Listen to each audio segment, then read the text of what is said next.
There are places in this world where the unexplained will suddenly become akin to comfort, allowing the bizarre to bleed into the atmosphere. Within the city of Jefferson, Texas, resides such a location, in the form of a hotel that shares the city's name, in which the things that go bump in the night have begun to open doors, roam the halls, and reveal themselves. The question is why? Why is this happening? Having never been there, I can't answer that question. But on October 1st and 2nd, 50 of you will have the chance to join me for a weekend-long paranormal investigation at AGH Presents The Ghosts of the Jefferson Hotel.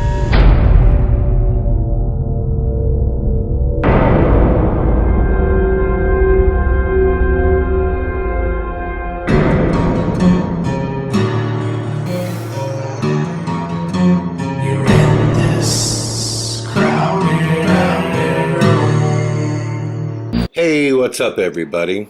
Chad Calek here, and welcome back to the In a Crowded Room podcast, where before we get rolling with episode number 141, which will be my review of J.J. Abrams' U.F.O series on Showtime, I just want to let you all know that I'm getting incredibly excited for the Jefferson event on October 1st and 2nd. The ticket link to the event page is posted in the description box. If you've ever wanted to actually go on a legitimate weekend-long paranormal investigation, I urge you to take advantage of this event. There are now only 10 tickets left, so I hope to see you there again October 1st and 2nd in Jefferson, Texas at the Jefferson Hotel.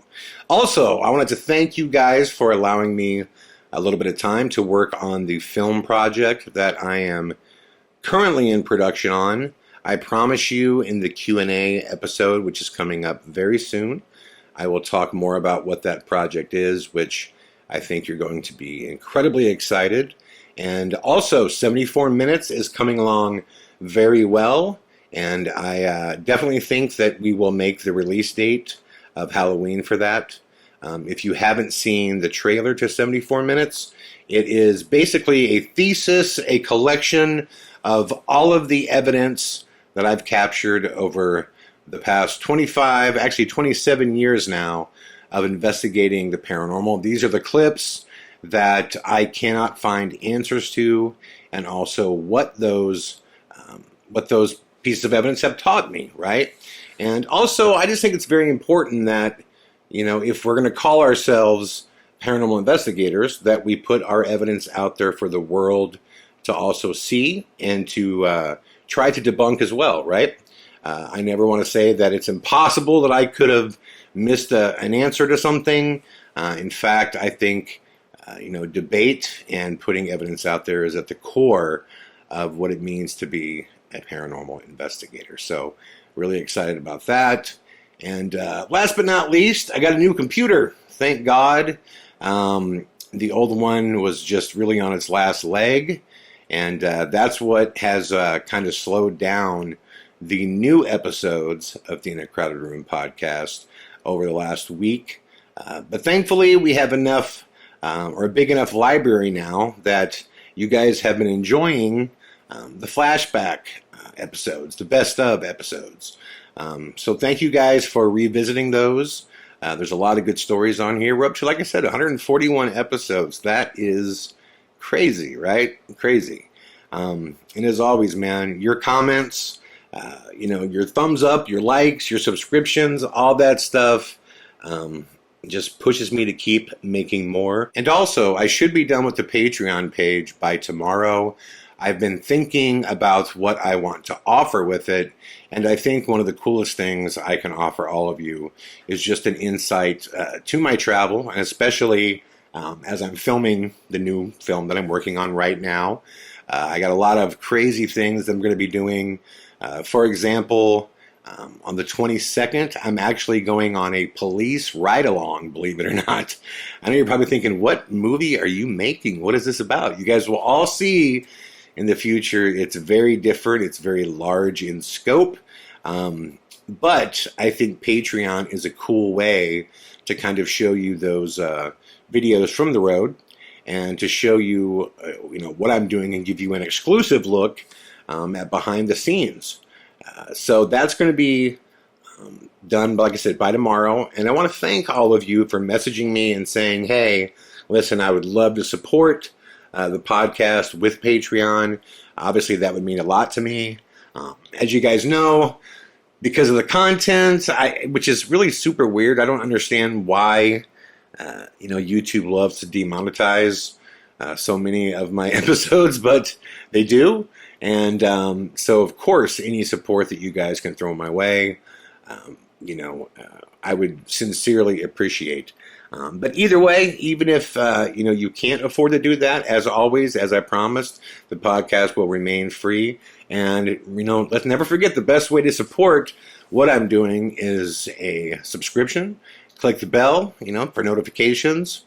Give me a thumbs up and leave a comment. All those things greatly affect the algorithm, and that is the reason that I make this Storytellers podcast. I just want people to hear the stories, and hopefully I can provide a place for everybody to come home every night and just take anywhere from 20 minutes to an hour or so and just kind of jump into the world of the In a Crowded Room podcast and just relax and take in the stories. With all that being said, let's get to my review of a J.J. Abrams U.F.O. Showtime series. First off, let me tell you what I loved. I loved that they released all 4 episodes at once. Shouldn't that be a law, right? With all of these new series that come out, shouldn't they just all have to be released at once? I have the Disney Plus app, and the only thing that bothers me about the Disney series is The Mandalorian or Loki. They still release them 1 episode per week, which is painful, especially if you're somebody who does late night watching. I hardly ever watch television during the day. Usually the only time I have time to actually watch something is 2, 3 a.m. And when I get hooked on something, I love just ripping all the way through it, which thankfully I was able to do that. I watched all 4 of these episodes, which took about 3.5 hours to get through all 4 of them. And I love that they released them all at once. So JJ, thank you for that. Showtime, thank you for that. Now, as far as the series goes itself, let me say this. I thought it was the best, special that's been released yet, for a lot of reasons that I'll get into. But first and foremost, the editing of this entire thing was absolutely phenomenal. The sound design was incredible. And I know I'm being a techie filmmaker here, but this stuff matters to me. And you could obviously tell that a real good team of editors and filmmakers worked to put this together and to make it feel big. And they were very creative with the ways that they used a lot of the same footage that we've seen over and over again, including the 3 horrible videos that the government released and, claimed were real, which was obviously the reason that the media ran wild with it, because the government said, yeah, it's real. I still don't get that, just because, God, if there's one opinion that I don't trust, it's our government's opinion. It's the most lying entity in the world is the United States government. But I thought, the U.F.O. series just did a really cool and clever job of using tons of filters and static hit graphics and a lot of stretching and color coding. A lot of they just did it in a way that was very different and felt very kind of cool and hip and modern. So the editing was awesome. My only complaint was that lens flare that they added like in every single interview scene, every talking head, if there was a window in the room, there was that massive blue lens flare light, which would have been really cool if they would have just done it in a few places. But to do it everywhere in every single talking head interview, it was a little much. But overall, I thought the editing was absolutely spectacular. Which brings me to the next thing that I loved about the series. There was a ton of UFO footage. And I'm so glad that JJ and his team took the time to really scour the web and find a ton of really interesting clips. Now, I know some of them, or some of those clips have already been called, quote, debunked. But that's the interesting thing. Have they? I mean, a lot of these clips, when you hear, oh, this has been debunked, that's been debunked, a lot of times that's just because somebody in the comments said, oh, yeah, that's been debunked. But from even talking to Skyfall, he said that was part of his gig, was to go identify real footage and, basically say in the comments, oh, yeah, that's been debunked, this has been proven fake. Because a lot of people do just read that much and assume, yep, that's fake, moving on. So you never really know, unless there's a dead giveaway from a CGI perspective, of what has or hasn't been debunked. But I think the point that JJ was trying to make, and his director and these filmmakers were trying to make, is that there's more footage right now than there's ever been in history. There's more sightings. There's more just bizarre clips that are being uploaded to YouTube every single day from all over the world. And I'm sure some of them are CGI and some of them are faked, but I'm also sure that a lot of them aren't. And it was the first series that I've seen that went way past the three government pieces of, the Tic Tac and, the other ones that were released, the Go Fast footage and all that stuff. He went way past that. And, when I watch a UFO series that's 4 chapters long, there had better be a ton of UFO footage. And there was. And again, I don't really care if some of them have been, quote, debunked and if some of them haven't been. Because I do, like I said, I understand the point of just including a lot. There's a reason people are paying attention more. And that's always like one of the arguments Neil deGrasse Tyson was saying. If there's, UFOs flying around, now that everybody has a phone, shouldn't there be more UFO footage? And the answer is, yeah, and there is. You're just not looking for it. So I'm glad that JJ and his team looked for it, because there was a ton of UFO footage in that series, far more than in any other series. As far as the things that series focused on that I loved that it questioned Lou Elizondo. I mean, I said this since the beginning. When I saw the first, the big on stage thing that Tom DeLonge did with Hal Puthoff and Christopher Mellon and Lou Elizondo, if you go back and watch that, if you look at when Elizondo addresses the audience, there's a natural speaking, and then there's speaking that just reeks of media training. As a director, as somebody who works with people in a documentary setting all the time, I can tell you that 99% of the general public will appear very uncomfortable and awkward on camera. It's nobody's fault. It makes sense. I hate being on camera. It's very unnatural. It's very weird when you know there's something that's recording you. And most people, unless they have some kind of training, will appear that way.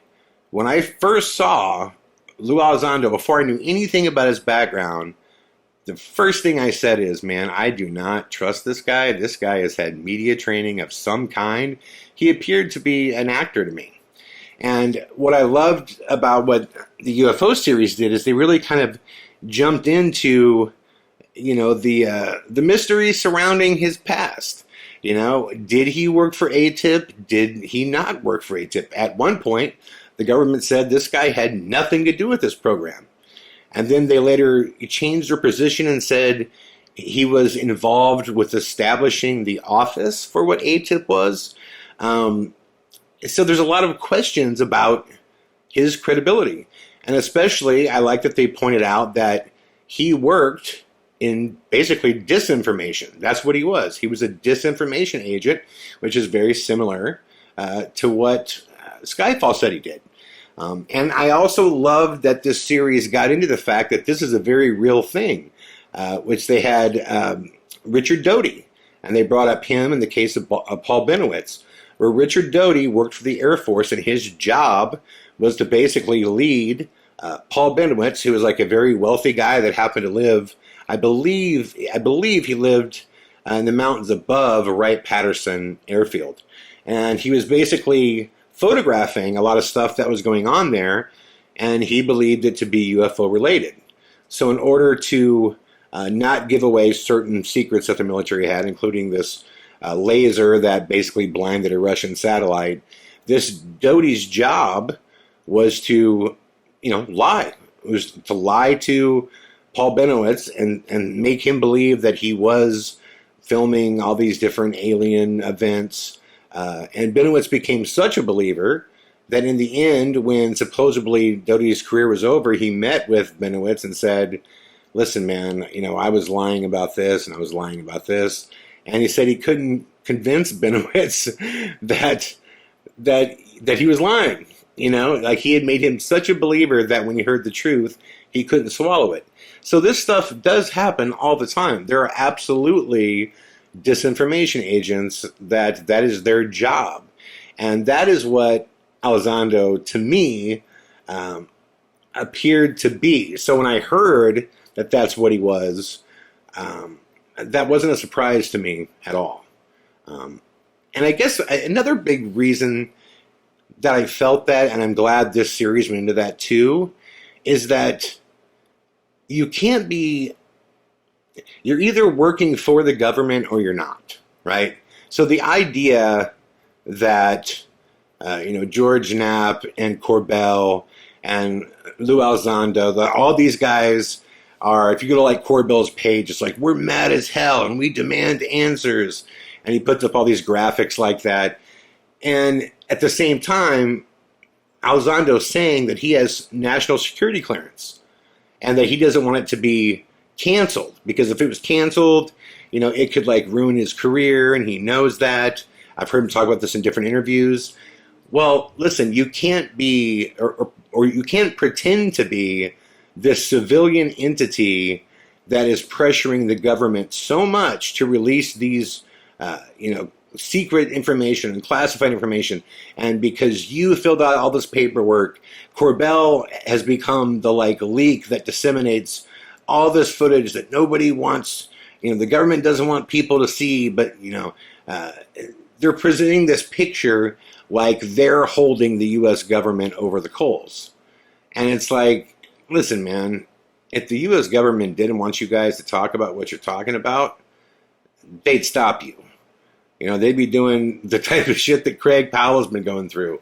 A lot of the weird stuff that I've been dealing with. And Craig's been dealing with on a whole different level. I mean, he's barely at home anymore because he's too afraid to be at home. So this whole idea that, Knapp and Corbell and Chris Mellon and, Elizondo are some separate entity from the government that is pushing the government to release all this info. No, man. No. You're all working for the government. And, the one thing I wish that this UFO series did get into more, they started talking about how Tom DeLonge was basically the initial useful idiot. I actually, if you remember on my podcast, I actually used that term too. And I don't mean that he's an idiot of a person. He's not, but they used him to basically present the information, the idea that there was going to be videos coming out, that the Department of Defense would, confirm were UFO videos, and there would be construction of this big time-traveling, machine that he was going to build. And Tom DeLonge was so into his own ego that he believed that his book that he wrote, Secret Machines, had some secret in it, something that he figured out, and that all of these guys that surrounded him, the Hal Puthoffs, the Chris Mellons, the Lou Elizondo, like all of these guys that all had, big three-letter military associations, suddenly all just wanted to work with him or work for him. He thought that was because of something that he did. And it's like, no, dude, you didn't draw them in. They were all ordered to go work with you. And when they were done, I mean, where has he been? Where has, Tom DeLonge been? It was like, hey, thanks for the announcement. Thanks for setting up this little, To the Stars thing. Thanks for the TV show. And now that we don't need you anymore, we're going to have you step to the side. And it appears as though they just said, hey, let's have Jeremy Corbell step in and take his place, right? Because he can now be the civilian that's all excited about this, right?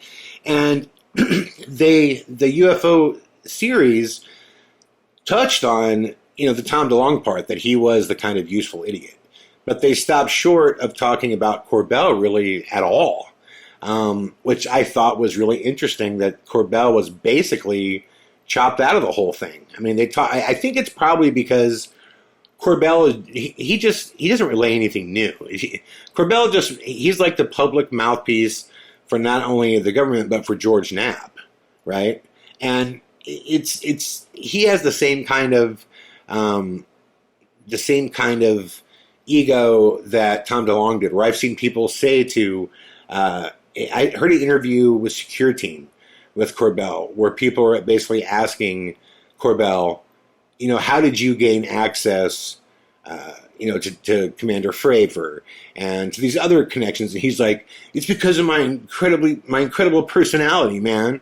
I was able to, work my way in through my gift of gab and all this stuff. And it's like, listen, a lot of people have a gift of gab, man. Like, if you're in that position, there's a reason that you're there. There's a job that you're going to serve, because all of these guys are apparently working for the military in some way.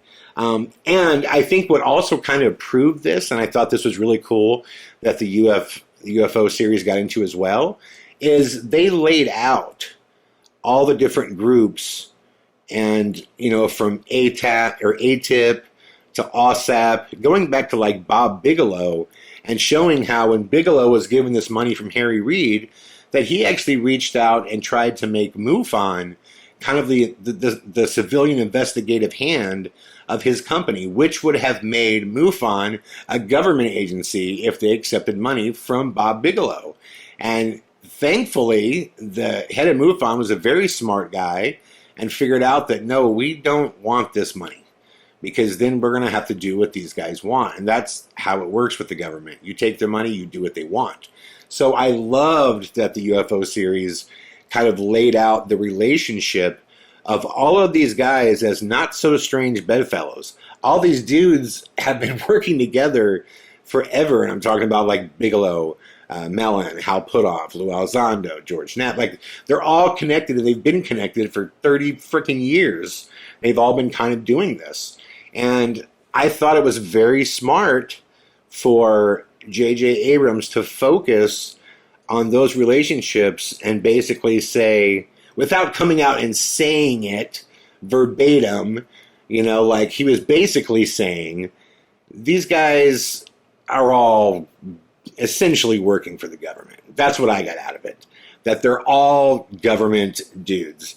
And yes, they might be government guys that want this information out, but they're not like working against the government to expose anything that the government doesn't want put out there. As the head of MUFON, who I forget his name right now, but he was amazing in this series, as he stated over and over again, if information's coming out, it's not because the government wants you, to basically have the information. It's because they've decided to put it out for a reason, that they've determined is going to be important. So I loved that the UFO series got into that. Again, I loved that they were bold enough to say something's coming. it's the first series that I've seen that so boldly stated that. Like, they even used the one guy's comments, over and over again in the trailers and in the series. You better prepare because something big is coming. I love that for the Commander Fravors account of what happened, that they actually, even though it was CGI created footage, I like that they did that they created that and put that in there, because it really did give you more of an idea as to what it is they're talking about and what the interaction was like. I thought that was super cool. The history was incredible. I mean, almost every major case in U.S. history that mattered, from Roswell to Skinwalker, was covered in this series. So overall, look, man, I thought it was definitely the best UFO series done yet. I urge you all to see it. Things that I was critical about. Listen, and again, this probably goes against the point of showing so much UFO footage. I wish some of the footage that they presented would have had more than just Utah 2018. You know what I mean? I would like to see more details behind some of it. I know it's not about any one piece, but a little more than that would have been nice. I wish they would have given some opinion as to what they think is coming. I mean, this one definitely made the step to say something big is coming, but they never really offered what that something may be. Is it like the conspiracy theories suggest, that there's going to be a fake alien invasion, or is there going to be a real alien invasion, or is it, as Napa said in the past, maybe it's something that's been here always? As you guys know, my opinion is that it's always been here and it comes from the water. But the series stopped short of going, crossing that bridge.